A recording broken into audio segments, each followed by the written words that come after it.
What is up, RavensFlock? Huge shout out for your support for the 410 Sports Talk. James and Glenn are the best in the business. They're killing it right now. They love talking Raven talk.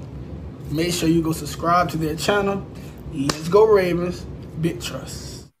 Welcome in, everybody, to another episode of 410 Sports Talk. I am James Haskell, along with my co-host Glenn Martin and DK in the background. By the way, I looked it up the other day. We have done 1,000+ videos. Really? Over 1,000 videos. Nice. Yeah. So welcome to the 1,000xx1xxxx video. Hold on. Did you just do triple X video? This is, ladies and gentlemen, no, what I mean is that show. like, I don't know the exact 1,000, but I know okay. It's 1 and 3 numbers after that. You threw out 3 X's, bro. No, I'm trying to tell you, this shirt's staying on. Oh, gosh. Point being, we're here to talk about the left guard for the Baltimore Ravens, and we're excited to do so. I think we have some varying opinions, and we'd love to get yours. So before we get into it, hit the subscribe button. Leave us all your comments down below in reference to the content. And without any further ado, Glenn, let's talk about it. Left guard for the Baltimore Ravens. Really quickly, let me just lay the groundwork.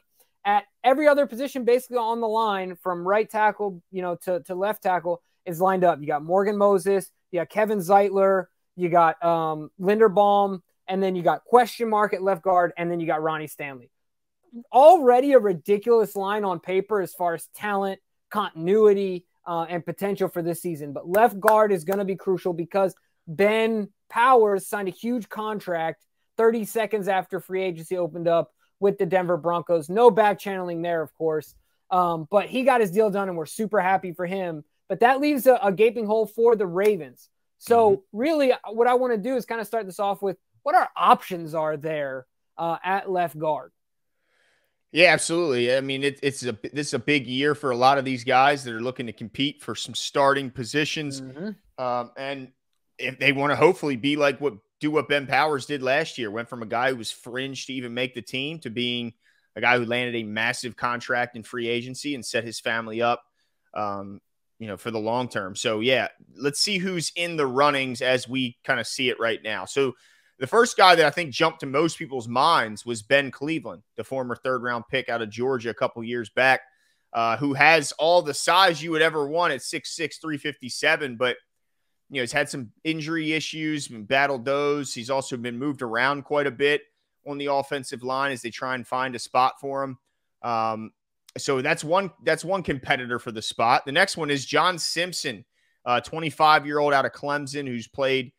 This is his first season here with the Ravens as he is coming over from a different team. He's 6'4", 330. He was the early he was the guy getting the first team reps in the first round of OTAs after he was brought in. And he was kind of the odds-on favorite as of, then to eventually take over the spot. But he's since been supplanted, at least in the last round of OTAs, by another surprising, I think, add to this competition. And one day we're going to have to try and get his name pronounced, but they call him Salah. He's the 6'6" rookie tackle out of Oregon who they put at left guard and apparently didn't miss much of a beat. I mean, I know the pads aren't on yet. We don't see a lot of hitting, but what we're hearing out of camp is that he didn't look like a rookie being put in a different position. He looked like a guy who fit with the ones he was playing with. So right now, those are the top three. And then, of course, you got Patrick McCary, who, is always going to be in the running of every position of question because he can play all 5 positions and play them at least a decent level.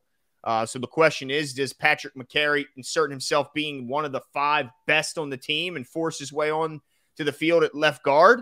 Or does he stay as that Swiss Army knife super replacement figure who could come in and play virtually everywhere if there was a game day injury? So those are the guys. Am I missing anyone? Oh, matter of fact, I am missing one, Jimbo. Daniel Lele. Oh, yeah. See, I didn't even, yeah. 6'8", 380 out of Minnesota. Played some right tackle, played some left tackle, but some say he's got the bend. He's got the athleticism to play left guard. So let's see the big guy in there. Imagine him moving people on the inside at 6'8", 380. Is that it? Is that all? I think that's it. I think you got it down. Okay. Got lots of names, lots of syllables. Yep. You got it all down, Glenn. So really, I think that Glenn and I and DK have been having this discussion a lot off air, and I'm glad we're talking about on air because I think it's a juicy one. Ultimately, I think there are a couple fields of thought here when it comes to the offensive line. And I subscribe probably to all of them, so it makes it a little bit more difficult, is that, you want to have your best five because they're a unit, right? They have to have some synergy off of one another. They have to work as one. It's like ballet, but massive guys, right? Like they have to all work together and depend on one another. It's a team within a team. And so you want your five best guys out there, but that sometimes comes at a cost, because what can happen is if a young guy starts to stand out who you drafted to eventually fill in another role, then you move him over to a different position because he's just better.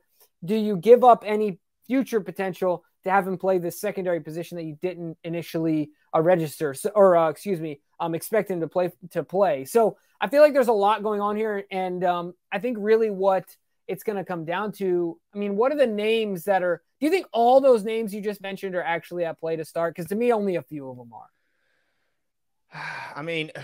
So I'll give you mine if you want. And you can add to that list if you feel like. Yeah, tell me who you think are in actual competition. Yeah, so I think Ben Cleveland. I think Saleh. I think Falele. And I think Simpson. Well, who else does that leave off the list? Oh, McCary? Yeah, I just don't think McCary, not that he doesn't have the talent to, I just don't think it's the best thing for us. Well, then that's the only guy you took off my list is McCary. Okay. All right. Well, look, I'll trim it down. I don't think Simpson gets the job. I think it's, honestly, if you had to put my feet to the fire, I think it's one of those three. Interesting. Okay.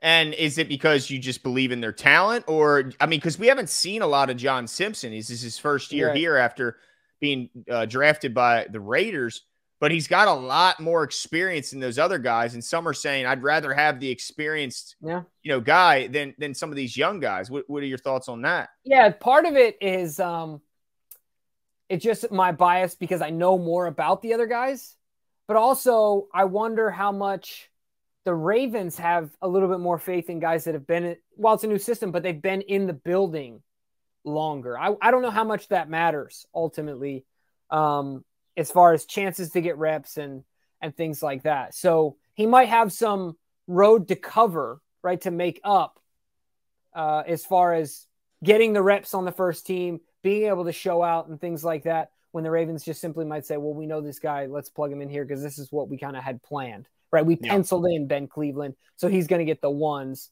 for 70% of training camp or whatever the breakdown is, right? So there might not be enough time for him to simply be the week one. Yeah, it couldn't be. But it also, might not be enough time to get a rookie up to speed, because a lot of people are saying Saleh, because of his natural, look, he's a big guy. He's 6'6", 330, but he can bend, he can move, he's athletic. I think the big thing is you have to be able to fit what Todd Monken's doing. And we don't really know what Todd Monken's offense is going to look like. So it's tough for us from the outside to predict, because this isn't Greg Roman's offense where we could go, well, you need to have these traits, you need to have these. I don't really know. So I guess we can probably read into some of what Monken's going to be running with who they decide to go with at left guard. They could be banking on over like the height of their game, their potential ceiling, or they could go with the guy who has the higher floor. And maybe they look at John Simpson with his experience as a guy who maybe has a higher floor, maybe not the ceiling of some of those young guys, and kind of hope that what they could be if given the opportunity. I kind of like him entertaining the idea of Daniel Falele. I know he's so big. He's big by any standard of what position you put him in. You could put him in left guard or left tackle, right tackle. He's going to be big for whatever position, but he's certainly big for guard. I think that he's unique in that he's just so incredibly athletic. Remember, he was a ball carrier at times in college. Not very often, but just the fact they would think of him tells you his athleticism. He also caught a couple passes in red zone situations. What do you think about them putting that monster out there? And just imagine, I know he's big, but it's 6'8", 380. Who's in front of him that he's not moving? And if that's the case, then why not put him out there? Yeah, as my green screen goes down. Pay no attention. So ultimately, I don't want Falele there. Like under very limited circumstances or specific circumstances, under those circumstances would I want him to be there. The reason is because I think Falele's upside, you just talked about, he's uber athletic, ridiculously large. If you think of any comparison you could make to, him it would only be Orlando Brown Jr. as far as like a league-wide comparison because of the sheer mass. Yeah. And ultimately depending on that, and I think he's way more athletic than Orlando Brown Jr. I think he moves better. And now he might not be as experienced as a football player because he's still newer to football, but his upside is incredible. And to me, I think you kind of cut that off at the knees if you're putting him in at left guard and not letting him develop behind a Morgan Moses and eventually letting him step into that right tackle position. So I want him to stay there. I don't want to see another Tyree Phillips situation where it's like, oh, this week you're here, next week you're there, next week you're there, next week you're there. I think that's what McCary's for. Let McCary do that. That's what we paid him for. I just don't want to see Falele do that. But I also understand your point in that, like, he's a road grader. Better? Yeah, if he's just better, then how long can you justify having him sit as a back? You wouldn't rather have him as a learning backup behind a guy who never gets hurt if you know he's the better left guard than who's you running out there and he could help you win. All right, that's the problem. If you're a coach, you're going, yeah, I do see him as a future right tackle and cornerstone there. But Morgan Moses just turned 32 years old. It's not like it's a guarantee I don't think he's going to stop playing. So if he does stop playing, it just will be here he stops playing. He goes elsewhere. Sure. So I don't know, because I look at it like this is like, say you do that this year, then you got to start him next year at right tackle. Year 3, you got to play him. Which is, I think, the year that ultimately, I think Morgan is gone after this year. Signed a 3-year deal. But then you got to pay Falele the following year, and he'll be likely more expensive. But he could be better. Could be on the up. Yeah, you swing. Yeah. Because we kind of talked about this off air, and I was thinking, man, you're right. You got to pay him. And I was like, well, even though you pay him more, there might be more value in the dollar because he can be on the upswing, right? Like the Ravens were willing to pay Orlando Brown Jr. right tackle money, as far as I know. He just didn't want to play right tackle. True. So ultimately, I think what it comes down to, Glenn, is if you think he can be that or some semblance of that, I think you hold. And if you got to play McCary there, it's what you got to do, right? If Ben Cleveland really can't come in year 3 and take the dang job, like cut bait now, like what else are you waiting for? You know what I mean? Because he's cheap talent. I mean, he's at least cheap backup. Like, I mean, that's true. If you put him in a box and keep him in just the role he can do well. Like he graded out goal line. Well, he graded out pretty decently when in the time he was in there, but that's because they don't ask him to do anything outside of what they think he can do.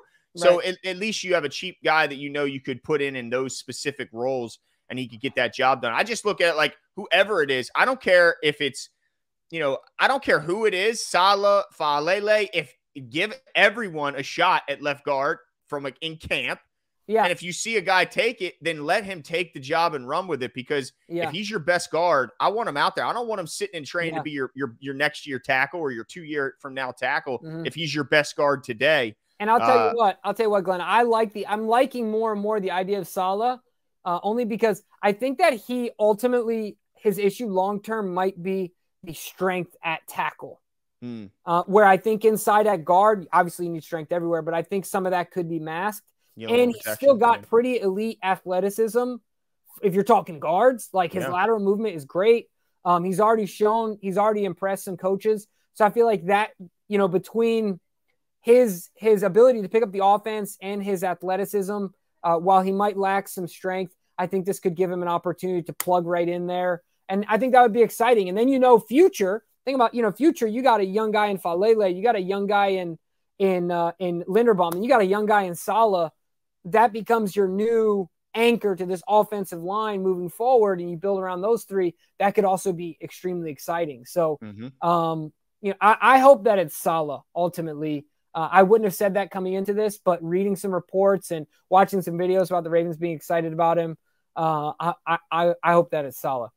And do you look at, like, because we talked about other, position groups, in previous videos, and we talked about, look, you might need to go look elsewhere and see what's available.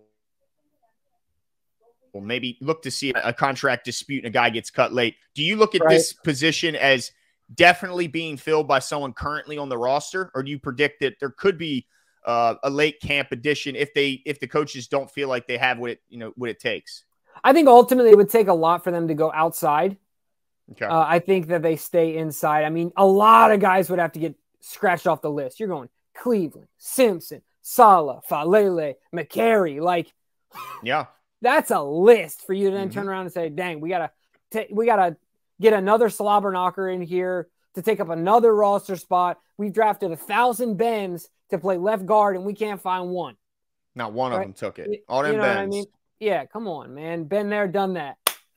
That wasn't bad, actually. That wasn't bad, Jimbo. You know, so because there is some names out there, but I agree with you. I think it comes from the guys currently on the roster. So are you saying Falele then ultimately?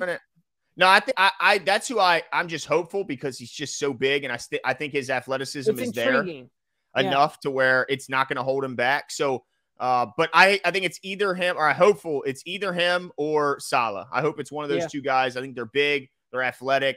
They got a lot of like, we don't know what the ceiling is for a guy, you know, like Falele or Saleh. So yeah, I hope it's one of those two guys. I don't want it to be Ben Cleveland. I'd much rather than Ben because I think he lacks athleticism. I think he lacks love for the game. And I think that's what's ultimately holding him back is lack of passion for the sport. And you certainly need that if you're going to play at the highest level in the trenches. But let us know what you guys think. Who do you think's the favorite? Who do you ultimately hope wins the job? And who are you hoping doesn't get the job? Is there any kind of worst case where, oh, my goodness, I don't want this guy getting it? Let us know in the comments below, and we'll talk soon. See ya. Yesterday does not matter. You're looking forward to today. I'm looking forward to being a Raven. What are they getting? Everything out of me. They're going to get a Super Bowl out of me. Believe that.